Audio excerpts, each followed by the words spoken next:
The 7 levels of mind control transformed in Marvel explained. Professor X walks into Wanda Maximoff's mind to break her. He almost makes it. Then the Scarlet Witch tears his astral form apart from the inside.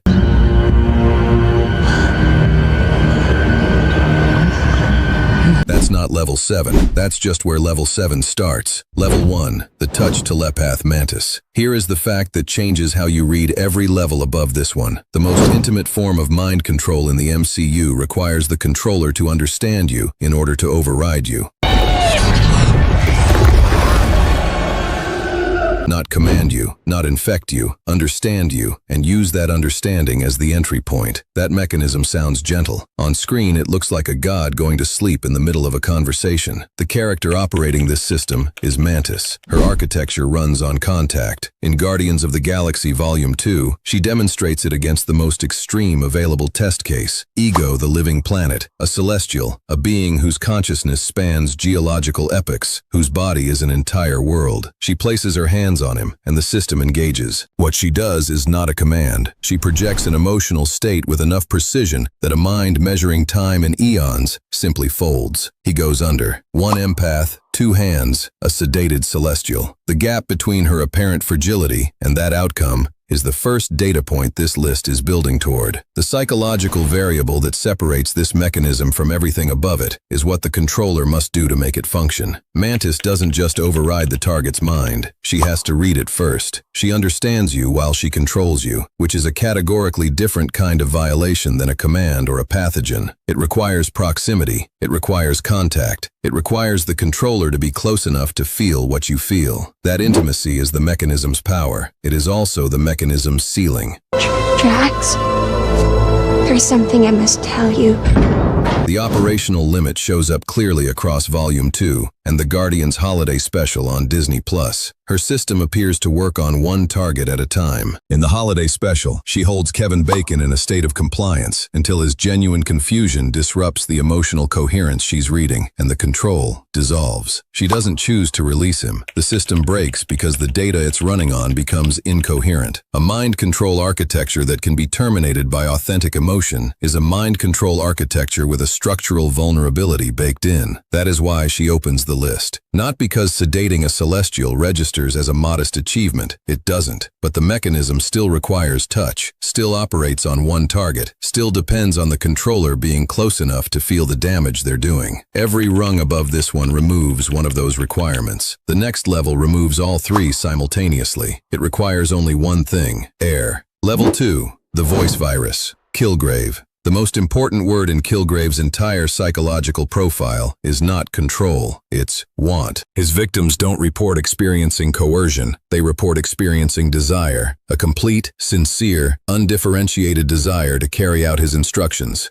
After talking to the lead detective outside, it appears that despite the mess you got yourself into, the NYPD doesn't actually have anything to... The internal distinction between "I was forced" and "I wanted to" is where the entire horror of this mechanism lives. The virus doesn't override the will, it becomes the will. The self remains present, oriented, functional, and completely, genuinely committed to someone else's preferences. That mechanism belongs to Kilgrave. Marvel's Jessica Jones is officially MCU canon. Disney Plus placed it on the confirmed timeline in January 2024. What the show documents is a man whose body continuously releases a pathogen, microparticles, airborne, absorbed through respiration, activated by verbal command. The delivery system requires no contact, no eye contact, no proximity beyond shared atmosphere. I've got a better idea. Let's see how long it takes you to put your head through that post. In Season 1, he walks into a New York police precinct and converts it into a hostage situation inside a single scene. Every officer holding a weapon to a colleague's head. The building runs on autopilot. Kilgrave is barely paying attention. He has the interest level of someone waiting for a delayed train. Whose is that? Whose phone is that? The comparative reach of this system is what makes it structurally distinct from Level 1. Luke Cage, a man whose skin physically stops bullets, falls under this control in Season 1. Theoretically, anyone in the MCU who shares atmosphere with Kilgrave is accessible. Thor, Nick Fury, Doctor Strange. The pathogen doesn't evaluate the target's power level. It evaluates their lung capacity. The virus doesn't care about the cape. The ceiling is operational range and time. The pathogen dissipates. Sustained control requires proximity and re-exposure. He cannot scale the system beyond his physical location. And there exists one documented exception, Jessica Jones, whose 8 months of continuous exposure appears to have generated a biological resistance that holds even under direct re-exposure. One person in the MCU has resisted this mechanism. 1. The rest of the roster remains theoretically open. Level 2 earns its position because the mechanism has abandoned every constraint that defined Level 1. No contact required, no emotional comprehension required, no target-specific calibration required. One command, delivered into shared air. The system does the rest. Powerful. Yes, but the machinery is still tethered to one location, one room, one building. The level above this operates across centuries from a single point. Level 3 doesn't need to be in the room. It needs only the right artifact pressed to the right chest. Level 3, the Stone Puppeteer, Loki plus the Mind Stone Scepter. There is a specific form of mind control that doesn't alter what you do. It alters who you serve. That distinction between overriding behavior and replacing allegiance is the architectural variable. You have heart. That defines Level 3, and it is what makes the Mind Stone a categorically different instrument than anything operating below it on this list. The delivery mechanism is a scepter. The actual instrument is an Infinity Stone. In the Avengers, Thanos provides Loki with a weapon containing the Mind Stone, the same stone that would later unlock Wanda Maximoff's chaos magic, one of 6 objects that will eventually reshape the entire universe. When the gem makes contact with a human chest, the stone doesn't issue a directive. It performs a reassignment. It does not tell you what to do. It tells you who the instructions come from. It means the barriers. Like the pharaohs of old. It's right. The portal is collapsing in on itself. We've got maybe 2 minutes before this goes critical. Loyalty is not suppressed. It is redirected. Clint Barton goes from S.H.I.E.L.D.'s most effective field operative to Loki's tactical architect in under 10 seconds of contact. His skills remain intact. His instincts remain intact. His lethality remains intact. The only variable that changes is the direction all of it is aimed. The scepter doesn't reduce him, it repoints him, and Loki receives a world-class intelligence asset without a negotiation, a promise, or a salary. Eric Selvig undergoes the same conversion and delivers something more revealing. Under the stone's influence, he solves the Tesseract interface problem S.H.I.E.L.D.'s own research apparatus couldn't crack, builds a functional portal device on a compressed timeline, integrates the scepter as its ignition key.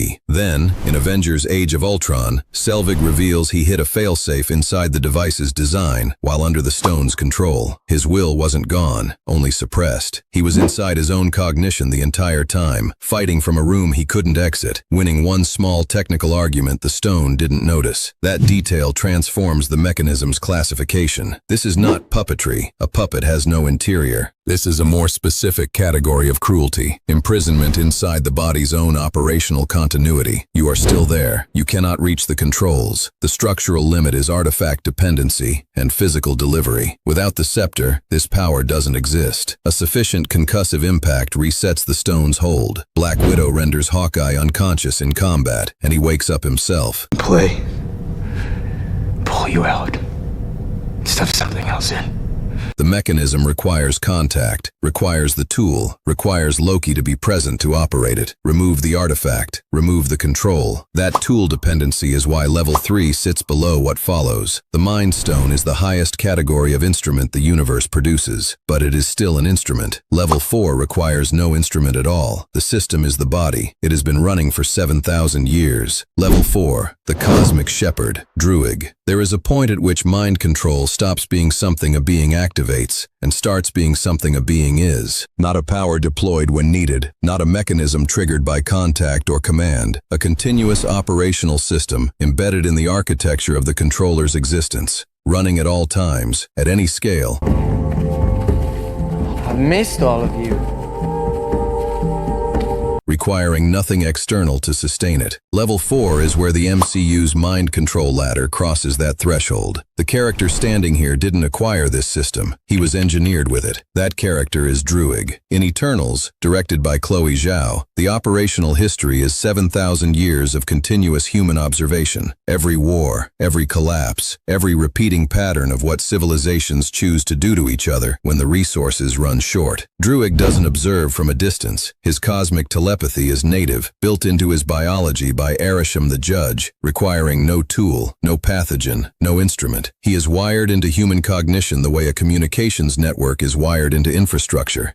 Use energy gathered from host planets to create suns. He doesn't reach in, he's already there. In the 16th century, during the Spanish conquest of the Americas, he stops observing and acts. He walks into the middle of an active battle, and the battle stops. He takes a community of humans into the Amazon basin and maintains a continuous mental framework around them for hundreds of years, all of them working and living inside a system he built and sustains without apparent strain. That's the whole argument. That's all of it. The scale of simultaneous sustained control across centuries, operating from a single body without external support, represents a categorical leap from everything below this level. Not a larger version of what Kilgrave does, a different category of mechanism entirely. The peak evidence arrives at Eternal's climax. The remaining Eternals form the Unimind, a linked channel of amplified cosmic energy, and channel it into Druig, attempting to allow him to reach into Tiamat the Communicator, a full celestial and active planetary emergence, and induce sleep. The attempt is real. Tiamat begins to go under. It's not sufficient to halt the emergence on its own, but the reach is documented. Druig's mind entered a being whose consciousness operates on geological timescales and issued a directive. That is not a human-scale data point. That is not even an eternal-scale data point. The ceiling is the cosmic tier above him. He cannot override Icarus. He cannot compel Arisham. His system operates at near total dominion across the human end of the spectrum and begins to stall at the boundary above it. Let him go. You're gonna have to make me. Stop. That boundary defines his position on the ladder. Total operational control of human-scale minds across centuries, demonstrated reach into near-celestial consciousness under amplification, zero external dependencies. The system runs because he exists. That earns level 4. Level 5 doesn't need infrastructure. It doesn't need centuries of accumulated access. It needs one gesture, and it walks straight into the mind of a god. Level 5, the Nightmare Architect, Wanda Maximoff. No tool. No pathogen, no touch, no infrastructure. The problem Level 5 solves is the one every mechanism below it couldn't fully address. How do you reach inside a mind that has no exploitable vulnerability, no biological pathway, no emotional dependency, no contact surface? The answer, it turns out, is that you don't look for a vulnerability. You build the nightmare from the mind's own architecture, using the mind's own materials, and you deliver it without breaking stride. That is the system Wanda Maximoff deploys in Avengers Age of Ultron. She introduces herself to the MCU by walking through an active combat zone and entering the minds of the most powerful beings on Earth. One gesture, one target, continuous movement, zero contact. She finds Tony Stark first. What she constructs inside his cognition is not a generic fear. It's a precise assembly built from his specific architecture. The Avengers dead, Thanos arriving, himself the last one standing, watching it end with the specific texture of personal failure. Stark experiences it with the clarity of lived memory. It rewires his decision-making for the next 2 films. She doesn't touch him. She doesn't speak. The mechanism runs off intent alone. Then Thor, a being who has survived 1,000 years, multiple assassination attempts, and an entire cycle of Asgardian mythology. She finds the structural weakness in his cognition and applies pressure exactly there. He staggers in a Sokovian hallway and barely exits functional. An Asgardian god, staggered by a Sokovian woman who has been running this system for approximately 6 minutes. Then Bruce Banner. She doesn't construct a nightmare for Banner. She locates the aperture between Banner and Hulk and opens it slightly. Then she steps back. Iron Man spends the next 20 minutes containing the consequences across a Johannesburg city block. Civilians, infrastructure, a Hulkbuster suit operating at its structural limit. In the back? Dick move, Banner. Wanda produced that outcome with a single targeted gesture. the way an engineer opens a pressure valve and walks away from the resulting detonation. The psychological variable that separates Level 5 from every mechanism below it is targeted precision, without any delivery system. Kilgrave's pathogen is undiscriminating. It hits whoever breathes. Druig's telepathy operates as a broad field. Wanda's system reads the specific cognitive architecture of each individual target and constructs something personalized from their own interior materials. She doesn't project fear into the mind. She finds the fear that's already there and makes it operational. The limitation at this stage is downstream control. She can breach the mind and introduce the disruption. She cannot determine exactly how the disruption resolves, and in direct physical confrontation, she can still be stopped. Hawkeye subdues her in Sokovia with a taser arrow before the hex completes. Overwhelming force. Not yet an overwhelming system. She's not done. She's not close to done. What Level 5 documents is a mechanism still operating inside a single universe, still limited by precision, still capable of being physically interrupted.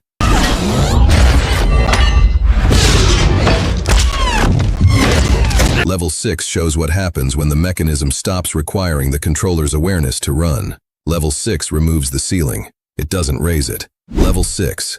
The Hex. The Scarlet Witch. There is a form of mind control that doesn't require intention. Not reduced intention, not unconscious intention, zero intention.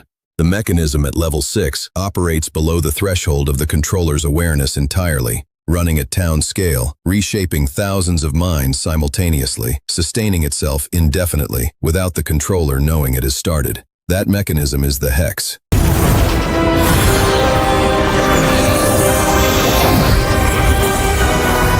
In WandaVision on Disney+, Wanda Maximoff drives to an empty lot in Westview, New Jersey, the site of a house that will never be built, and sits in her grief. She is not planning, she is not casting, she is not directing any power toward any target. She is simply existing inside a loss she cannot metabolize. And then, without intention or incantation or any decision point the show can identify, she rewrites the town around her. More than 3,000 people, an entire community with relationships, histories, interior lives, are subsumed simultaneously in what the show presents as seconds. The Hex doesn't erase their identities, it contains them. The people inside can still feel the weight of what's been done to them. They cry when Wanda briefly drops the barrier. They experience the terror of knowing something is wrong and being unable to act on it. One woman confronts Wanda on screen during a manufactured 1980s commercial and tells her directly that they can feel everything she forces them to suppress. The pain is entirely real. Wanda? Dottie. My name is Sarah. I have a daughter. The world is a sitcom. The controller is the grief that built the channel. Agatha Harkness delivers the diagnostic phrase in WandaVision's finale. Magic on autopilot. The Hex is not a spell Wanda is maintaining. She is the Hex. The mechanism runs on the overflow of her chaos magic, self-correcting, self-sustaining, continuously rewriting reality to fit whatever internal logic the grief requires, without engaging her awareness at any point in its operation. She didn't build it. She didn't know it was running. She is the infrastructure, and the grief is the power source. The psychological variable that makes Level 6 categorically distinct from every level below it. Intentionality has been removed from the operational chain entirely. Kilgrave controls deliberately. Druig controls deliberately. Level 5 Wanda controlled deliberately. Level 6 Wanda's mechanism operates at 3,000 person scale below her own awareness, sustains itself without her concentration, and cannot be turned off quickly once she discovers it. She is not running the system. She is the system. In WandaVision's finale, Agatha Harkness states that the Scarlet Witch's power exceeds that of the Sorcerer Supreme.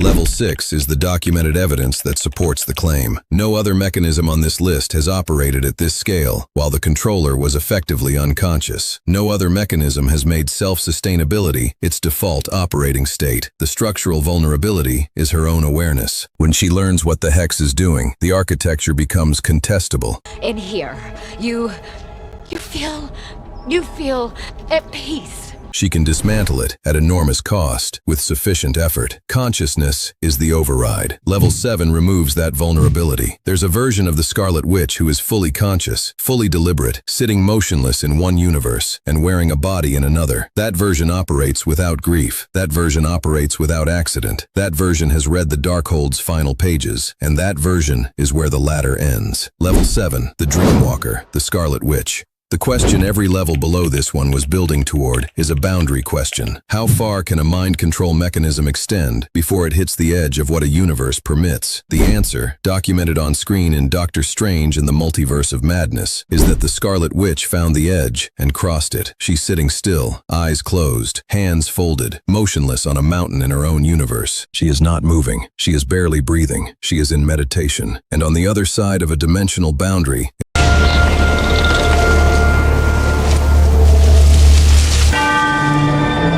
Earth 838, her alternate self is walking into the Illuminati's headquarters. In Doctor Strange in the Multiverse of Madness, this technique is called dreamwalking. It lives in the Darkhold's final pages. The film calls it the most forbidden form of magic in any universe. The mechanism is total remote possession. The controller's consciousness projects across a dimensional wall, occupies the body of a variant in another universe, and assumes full operational control. The alternate Wanda doesn't experience coercion. She doesn't experience anything. She becomes a passenger in her own body. The Scarlet Witch is behind her eyes, not influencing, not whispering, wearing. From inside that borrowed body, motionless in another dimension, she walks into a room containing Reed Richards, Captain Peggy Carter, Black Bolt, and Maria Rambeau's Captain Marvel.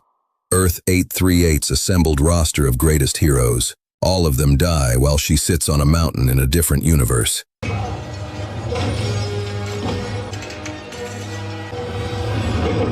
She receives the physical damage her borrowed body sustains. She does not stop. Then Professor Charles Xavier, Patrick Stewart reprising the role from the X-Men film series, one of the most powerful telepaths in Marvel's documented screen history, enters her mind from across the room. He locates the architecture. He finds the real Wanda beneath the possession layer. He begins dismantling the dream walk from inside her cognition. He is close. He is working. He almost completes the reversal.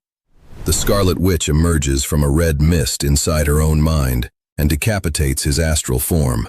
Xavier dies in his physical chair, mid-sentence. The most recognized telepath in Marvel's screen history gets exactly one attempt. One. And then the room is silent. What Level 7 represents is not a scale question. WandaVision's Hex controlled more minds simultaneously. Level 7 represents a boundary crossing, the point at which the control mechanism stops operating inside the rules of a single universe and starts operating through the membrane that separates universes from each other. She controls a body in one reality, while her own body occupies a different one. She kills through borrowed hands. The mechanism is so structurally complete that Professor X, a being whose entire identity is the ability to navigate the architecture of other minds, cannot maintain access inside her for 60 seconds.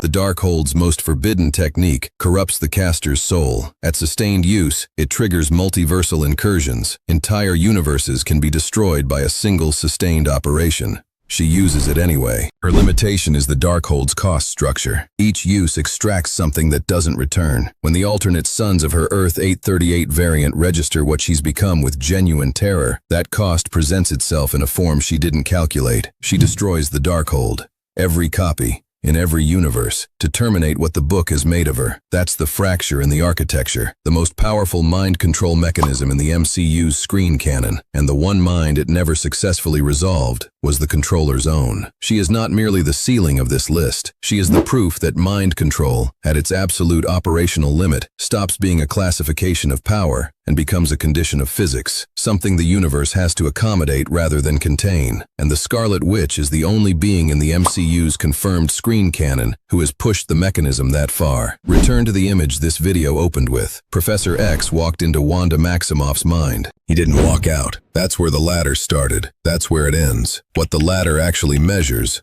from Mantis's contact-dependent empathic override to the Scarlet Witch's cross-dimensional possession, is not a ranking of power. It is a diagram of a single variable changing across 7 levels. How much distance the mechanism requires between the controller and what it controls. Mantis needs skin contact. Her system operates inside the boundary of a handshake. Sleep. The Scarlet Witch's system operates inside the boundary of a universe, and then, at level 7, outside that boundary entirely. As the mechanism scales, the controller recedes. Mantis is present for every intervention. Kilgrave is in the room. Druig is in the compound. By level 7, the Scarlet Witch is sitting motionless on a mountain in a different dimension, and the mechanism is running without her physical involvement. The distance between controller and controlled isn't a side effect of the scaling. It is the scaling. That is the structural truth this list was always moving toward. The most intimate form of control is the one that requires you to be close enough to feel it. The most extreme form is the one that no longer requires you to be anywhere at all. That question of what happens when power scales past the boundary of a single universe runs through a different ladder as well. Subscribe to keep climbing. The next measurement always reveals something the last one couldn't show.